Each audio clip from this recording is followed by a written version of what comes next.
Hello there, my amazing first grade artists. This week we are going to be starting our last art project of third quarter together, my friends. Oh my goodness, I'm so excited. It's one of my favorites. We're going to be making some cave art. Now this week, artists, we're going to dive into creating some texture to make our paper look and feel like a cave wall might feel. And then next week, my friends, is actually spring break. So we're going to have to take a break before we can finish up our art project by adding some fun animals and maybe even doing a little bit of hand painting. Oh my gosh, I'm so excited, friends. So let's go take a look at what art materials we have left in our art folder and how we're going to start this fun project today, my friends. All right, friends, so our first goal in this project today is to make a textured kind of wall. And in your art folder, you're going to find one gray piece of paper. Let's go ahead and take that out. Now, of course, rocks are kind of rough. So the first thing we're actually going to do today, my friends, is a little bit of ripping. Make your tiniest little pincher fingers and turn them into mice bites, my friends. Here's what I mean. I'm going to pinch close together and take little bits off of the edge of my paper. And again, my pincher fingers are right next to each other, not far away, because if they do get far away, friends, they might rip too big of rips. So keep your pincher fingers really, really close together. If you do get a larger rip, that's okay. Just stop. And if it's a really, really big rip, maybe see if you can find some tape. Now again, if you don't have tape, that's all right. But try to make some nice small mice bites going all the way around your paper. So there's my first edge that I just did. Again, small little bites. I'm going to keep going around my other three edges too, but I'm going to speed this step up, friends. Again, whenever you need to pause the video, please do. Here's how my paper looks now. It has some nice rough edges going all the way around. I did have a few of my mice bites get a little bit big, but I did a great job of making sure that my pincher fingers were close together as I twisted and pulled bits off. Now again, if you do end up getting some larger rips, that's okay, my friends. Do not worry about that. Our next step now, my friends, is something that normally I would frown upon in the art room. But in order to create a nice rocky texture, I need you, friends, to crumple up your paper. So I like to grab it with two hands and start pushing it together and folding it on top of itself and squeezing it into a small little ball, my friends. And I'm going to squeeze and push and crumple. And then I'm going to open it up to see how it looks.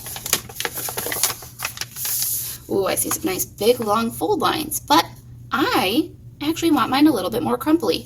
So I'm going to crumple it up again. Each time, notice I'm not crumpling it up fast, because if you do crumple too fast, my friends, you might rip your paper more. I'm slowly kind of folding and crumpling it in on itself because I'm doing this for a purpose. It's not that I want to throw away this paper. I want to make it look like it's full of texture. All right, I'll open it up again, and I'll decide if it looks good this time. Oh yeah, that looks much more like it could be a cave wall, my friends. And I did get a few small rips in the middle of my paper, but I'm not going to worry about it again. It's a small oops, and that's okay. So I've added some texture to my paper. Now it's time to add some more colors. If you notice here, friends, I have some different colors that you might find on cave walls, because rocks often have different things that they are made out of. Not every rock is made out of the same materials. For instance, maybe some rocks might have some iron ore in them, and iron ore can create rust. That's why we have some red. Your job right now, my friends, is to gently rub some of these different colors on your paper. Now, in order to do that, you might need to unwrap your crayons a little bit more. As always, if there's an adult nearby that can help you with unwrapping your crayons just a little bit, that would be a good thing to ask for help with. So you see how I've unwrapped the top part of my crayon? That way I can use it on the side to do some light rubbing. And again, I'm not pushing very, very hard. I'm pushing kind of lightly just to add that color to different parts of my paper.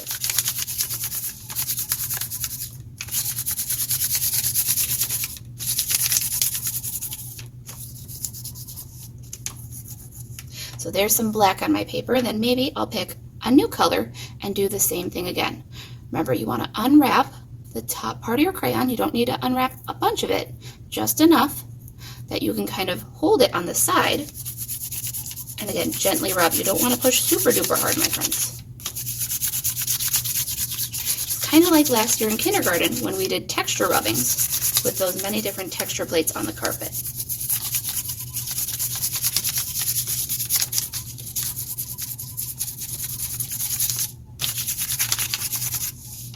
Now I know some friends, you might not have a white crayon, but if you do have white, my friends, you can also add that as well in some places on your paper. You might just have to push just a little bit harder to get some white. And again, make sure that you're using both hands. I have one hand holding down my paper, the other hand is holding my crayon, and I'm moving around. I'm trying to get colors on all the different parts of my paper. I can even use gray on gray paper.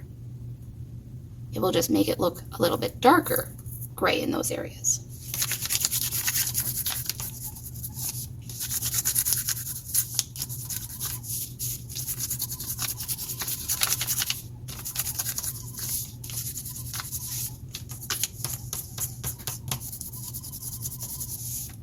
And maybe I'll go ahead and finish off by adding some red as well.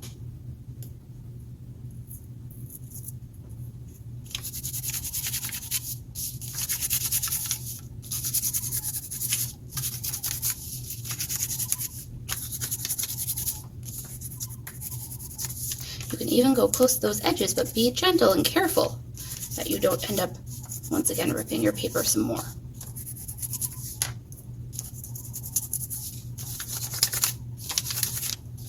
So here's my paper right now. I'm going to crumple it back a little bit. There's just one more thing that I want you, friends, to add today.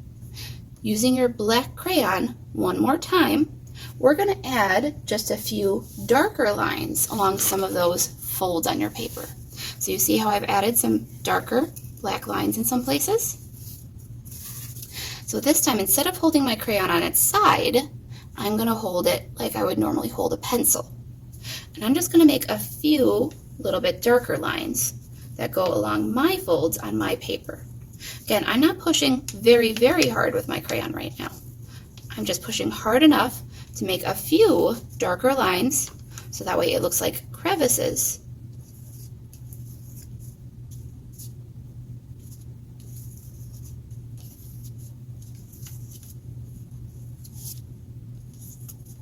So here's how my paper turned out today, my friends. Again, I can see lightly different colors. I can see textures and bumpiness. It almost looks like it could be a rock in a cave on a wall. So next week, my friends, we're going to go ahead and we're going to add our animals on. And again, we might even do some hand painting using either our watercolor paint set, or if you do still have some white paint or a different color of paint, we could add that as well. My hand is just a little bit too big for this size paper, my friends. But for now, we're going to go ahead and do a little bit of cleanup. You're going to need these colors again next week.